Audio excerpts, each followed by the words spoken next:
You see this particular man, I so much love this man. May God bless him. I didn't say our governors go get mind like this man. Talk to Tinubu one-on-one. In fact, Tinubu see this one, hear this one. Nobody go tell me say Tinubu no about wetin dey go on for Southeast and wetin dey happen to Mazen and the cow. As he starts right now, in here and watch him, and this one now go live. Everybody don't know say Tinubu know about wetin dey go on for Southeast. So why in dey pretend? I dey be say all our governors go dey like this man. Speak out. I so much love wetin this man talk. I so much love his attitude, his calmness, and in look Tinubu eyeball to eyeball. Tell him wetin you want tell him. You no fear him. After all, na you don dey age. You no fear him. Just tell him wetin you need to tell him about Mazen. I no go just talk much. I go want me just watch this video from the start to the end. Listen to wetin this man tell Tinubu face to face. You no fear him. And any place where Tinubu dey now, say in mind now go dey troubled about with the statement this man make on this video.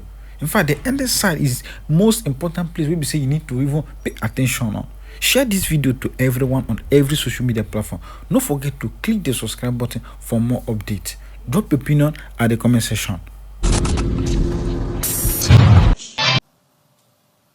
The President of the Federal Republic of Nigeria, President Bola Ahmed Tinubu, DCFR, the Secretary to the Government of the Federation, distinguished Senator George Akume, Your Royal Highnesses, Your Royal Majesties, I want to end the protocol here.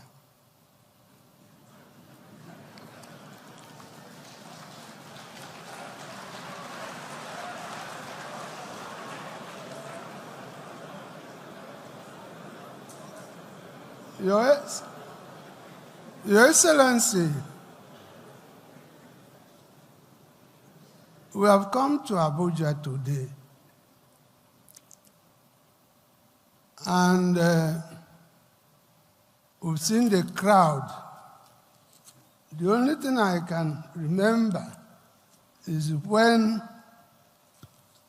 President Jonathan was president of Nigeria, he called the 2014 National Conference, and the hall used to be full like this. But this one is fuller. There are more people. So you have scored a first.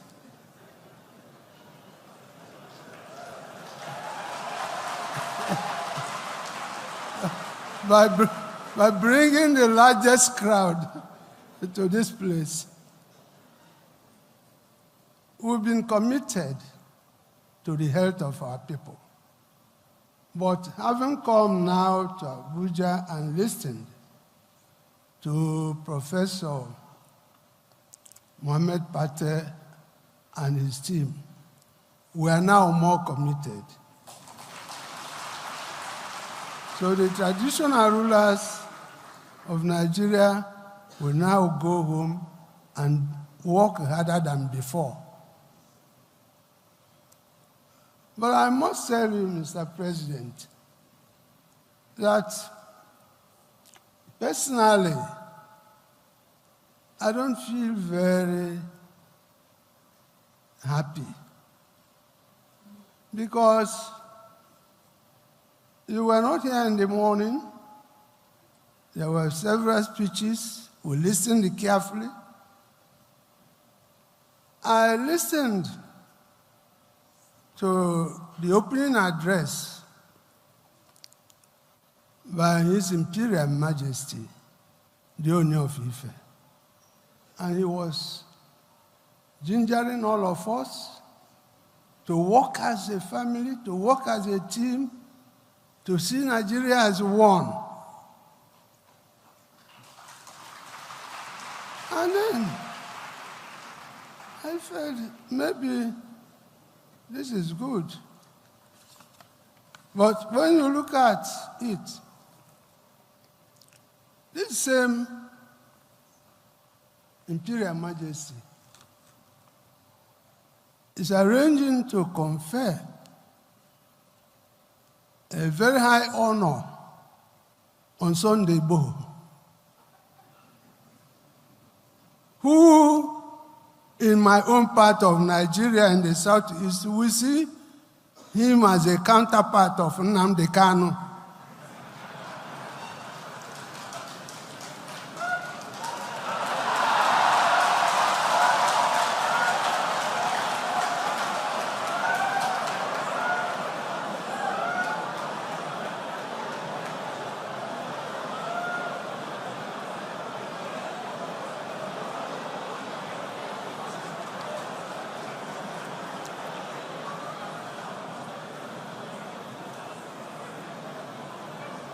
And my brother, fellow royal father, the Imperial Majesty, does not seem to understand the pain in my heart when Nnamdi Kanu is in Sokoto. So, sir, the ball stops on your court.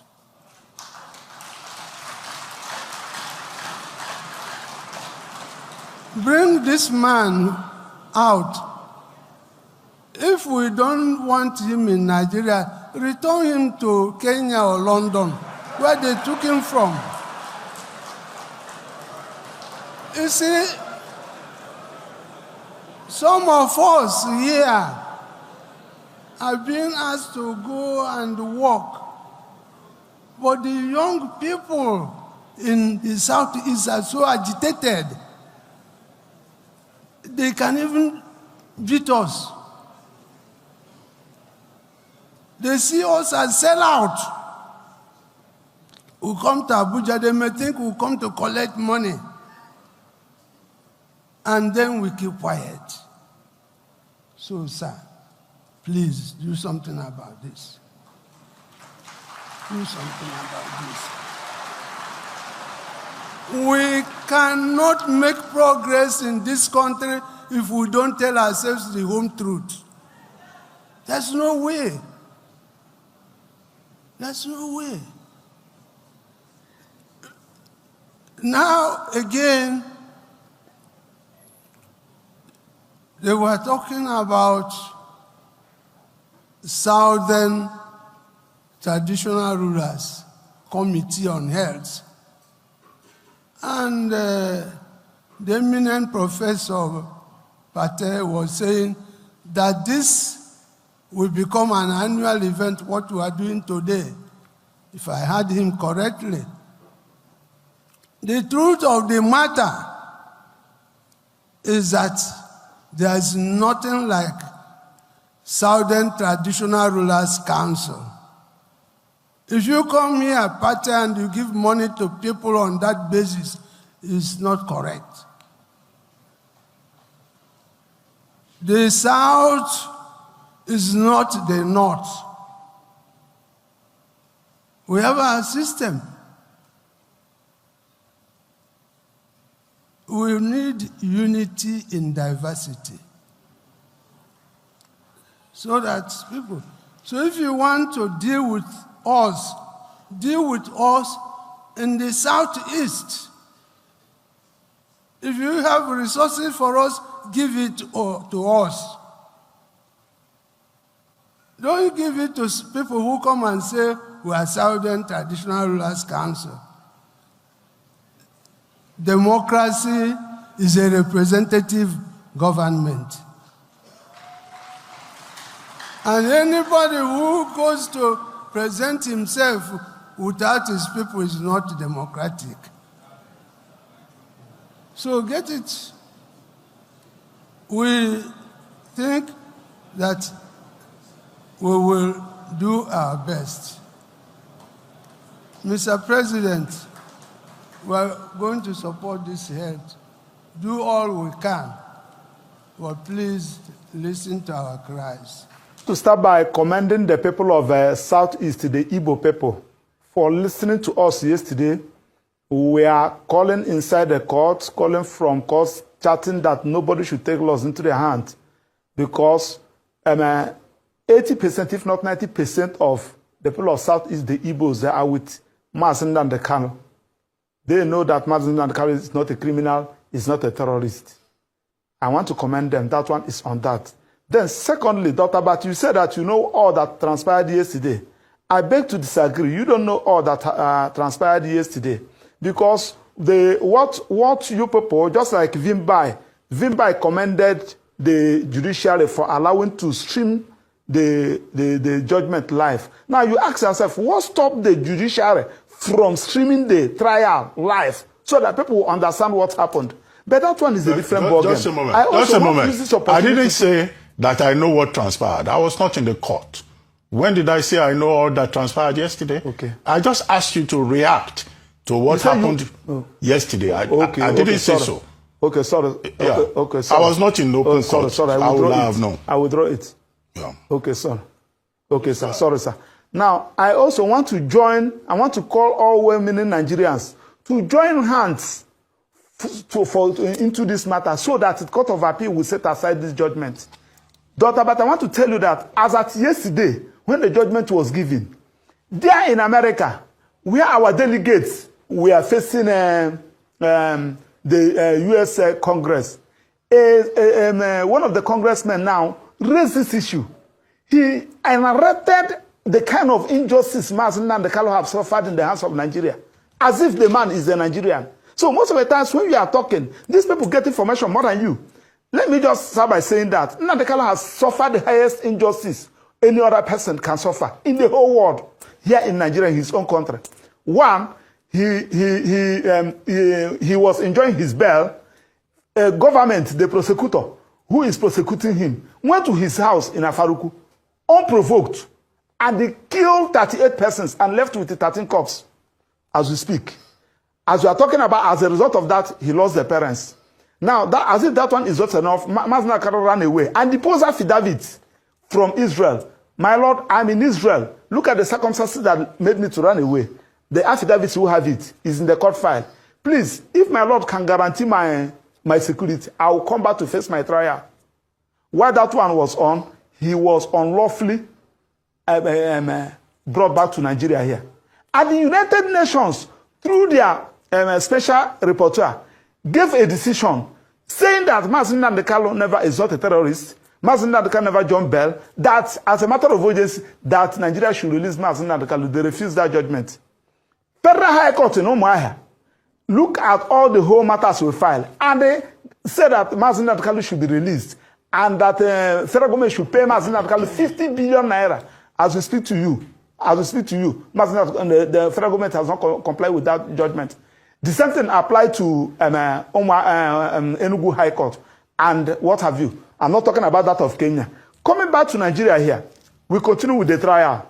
Then Court of Appeal unanimously discharged Nnamdi Kanu, and they said that no court should try Nnamdi Kanu. Federal government refused to comply with that order, and they kept Nnamdi Kanu unlawfully for 9 days before they now file what they call motion for stay in a criminal matter, the first in history. Now, when they filed the motion for stay, the matter gets to Supreme Court. Supreme Court, in looking at all these things, Supreme Court made an decision. One, that Nnamdi Kanu never jumped bail. The court ought not have revoked his bail. And they condemned the attitude of military, sending Operation Python dance in his house and massacred many people there. All right. And they directed the Federal High Court. Let me finish. Let me make this submission. And they referred the matter back to Federal High Court to continue with the trial, with the intention that the matter will continue with the Honorable Justice Binta Nyako's court. So when we get there, Binta Nyako now recused himself. The matter now get back to Justice Omotosho. Nnamdi Kanu took a fresh plea. That plea Nnamdi Kanu took before Justice Binta Nyako is no longer effective. He now took a plea, a fresh plea, in a fresh court, starting de novo. Okay. Now that was where the issue of repealed law comes in. Okay. Okay. All right, thank you very much for breaking it down for us this morning. Now, you said as part of your statement that a significant number of people in the Southeast are sympathetic at best to the plight of Nnamdi Kanu. Now, in the interest of public peace and in the interest of national security, how should this matter be managed, pending when the next decision, whether to appeal or not, will be taken by Nnamdi Kanu? I say this because I believe that at the end of the day, what we want is to ensure that we don't further incite people to aggression or to violence, and that we are able to have some peace in the Southeast. Also, I'd like you to comment on the situation of the sit-at-home order. In terms of that regard, would you ask that people return, or we are hopeful that we will see an end to this Monday sit-at-home order in the Southeast? Well, I want to start by saying that the issue of sit-at-home, some people took advantage of Mazen and the Carlos incommunicado and be issuing unnecessary order. When this issue started, Mazen Nnamdi personally sent me to Europe to go and talk to Simon Ekpa that he should stop this sit-at-home. I think either in this studio or in another studio, where we also issue that whatever thing that you are doing, Nnamdi is not a party to it. Lucky enough, one day, the DSSS allowed Nnamdi to speak from the court. Nnamdi also made it very clear to everybody. That one is on that. Now, back to your question. The best way to handle this thing is for Court of Appeal to set aside this most embarrassing judgment aside and allow Mazen Nnamdi to continue with his agitation. And let federal government now call him. My brother, why are you agitating? So that, one, because yesterday, in the judgment, you are comparing Mazen Nnamdi's agitation with Boko Haram. Somebody that told you that, look at what I am fighting for. Look at what I'm fighting for. Instead of you to call the person, what is the problem? How do we feel that we can resolve this thing? You know, I'll tell you, this is what gave rise to this agitation, this is what gave rise to this agitation. Then you address it. The agitation will just die naturally. Now, why the judgment yesterday is because Mazen Nnamdi is an Igbo. Yes, it is because Mazen Nnamdi is an Igbo. You can't do it to any other tribe in Nigeria. No, Maxwell. I want to prove it. Yes, I want to prove it. I want to prove it. No, I want to just say, wait, hold on.